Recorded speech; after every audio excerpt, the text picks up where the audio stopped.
चांडोली बुद्रुक वेताळमाळा येथे एक भयंकर घटना घडली।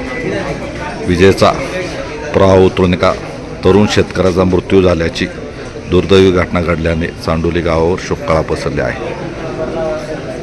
सुरेश पांडुरंग थोरात वय 44 राहणार वेताळमाळा हे सकाळी आज 7:30 वाजता शेतात पाणी भरत असताना विजेचा प्रवाह पाण्यात उतरून त्यांचा जागीच मृत्यू झाला।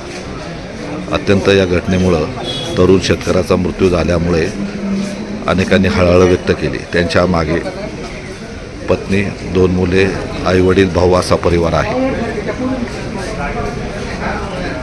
मंचर उपजिल्हा रुग्णालयात त्यांचा मृतदेह शवविच्छेदनासाठी आणला असून ग्रामस्थ इथे आता उपस्थित आहेत।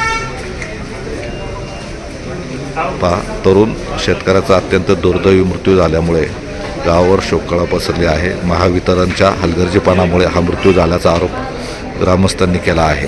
सुरेश पांडुरंग थोरात हे हरवणारे शेतकरी होते। ते आपल्या शेतात पाणी भरत असताना विजेचा खांबाचा प्रवाह उतरून त्यांचा जागीच मृत्यू झाला।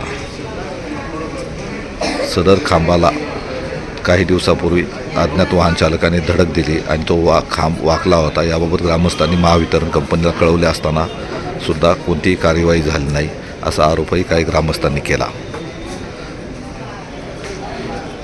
मंचर उपजिल्हा रुग्णालयात शोकाकुल ग्रामस्थ समोर दिसत आहे। शवविच्छेदनासाठी त्यांचा मृतदेह आणला आहे।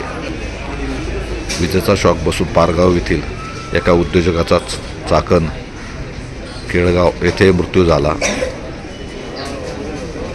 त्या अगोदर 2-3 महिन्यापूर्वी अंदाजे जवळे येथील एका तरुणाचाही अशाच पद्धतीने मृत्यू झाला आणि ही आताही घडलेली जवळपास एवढ्या 5-6 महिन्यात ती तिसरी घटना आहे। महावितरणने आपले विजेच्या तारा किंवा झोळ किंवा खांब व्यवस्थित दुरुस्त केले पाहिजे। एखाद्या शेतकऱ्याच्या जीवावर जर बेतत असतील तर त्याला काय म्हणायचे असा संतप्त सवालही ग्रामस्थांनी उपस्थित केला। मंचर उपजिल्हा रुग्णालयात शवविच्छेदनासाठी सुरेश पांडुरंग थोरात यांचा मृतदेह आणला असून आता शवविच्छेदन करून नातेवाईकांच्या ताब्यात लवकरच मृतदेह दिला जाईल असे सांगितले आहे।